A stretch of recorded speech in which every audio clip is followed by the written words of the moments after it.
agents of change.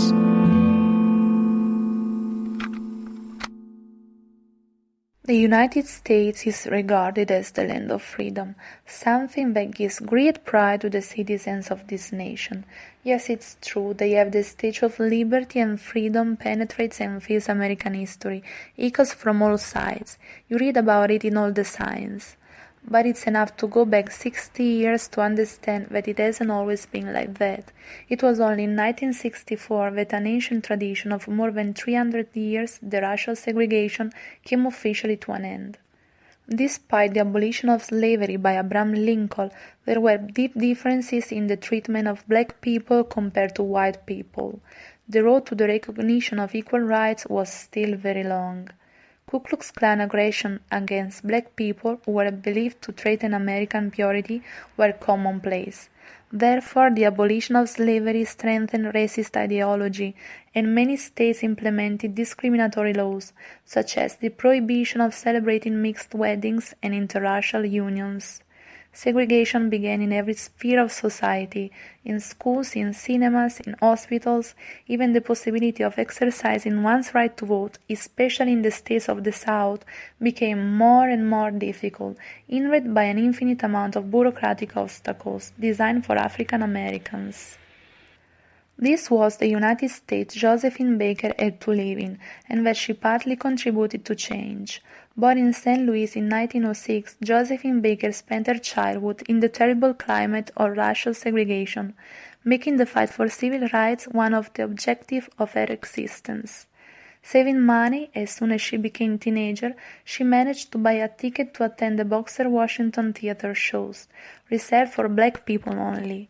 Here she matured her love for dancing and singing, until one day she managed to persuade the theater director to give her an audition. Thus, her career as a dancer in the small theater of St. Louis began. But Baker dreamed big. She was not satisfied with fame in just the city, and so she landed in Europe. When she arrived in Paris, she made her debut on stage at the Ville Lumière, enchanting the public with her sensuality and irony, and pillaring racial prejudice reserved to black culture. In fact, when she appeared on stage in Paris, barely 19 and wearing little more than a pearl necklace and a skirt made of bananas, her spiritual and sensual movement left the audience astonished. Her joyful and controversial dance turned her into a star. Far from the stage, and indeed taking advantage of the fame, she was just as avant-garde, and not only for the pet choice. She had an adopted cheetah named Chiquita. Despite renouncing American citizenship, she was deeply involved in African American civil rights movement. Her commitment to defending human rights was exemplary. By refusing to dance in front of segregated audience and boycotting theaters and music halls, she became one of the first black artists to perform for an integrated audience, and she was the only woman having the opportunity to give a speech at the March on Washington for Work and Freedom in 1963, in front of a crowd of 250,000 people. Admirable was also her active role during World War II. She worked for the Red Cross during the occupation of France. As a member of the Free French Forces, she also entertained troops in both Africa and the Middle East. Perhaps most importantly, however, Baker did work for the French resistance, at times smuggling messages hidden in her sheet music. Her life has been a testimony of political and social commitment, as she said in her speech at the march.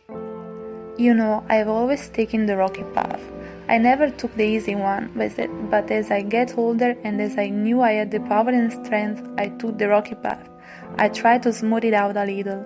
I wanted to make it easier for you. I want you to have the chance at what I had, but I don't want you to have to run away to get it. This is Giulia Peroni from Brescia, Italy, for Agents of Change podcast. For the world goes to where we take it.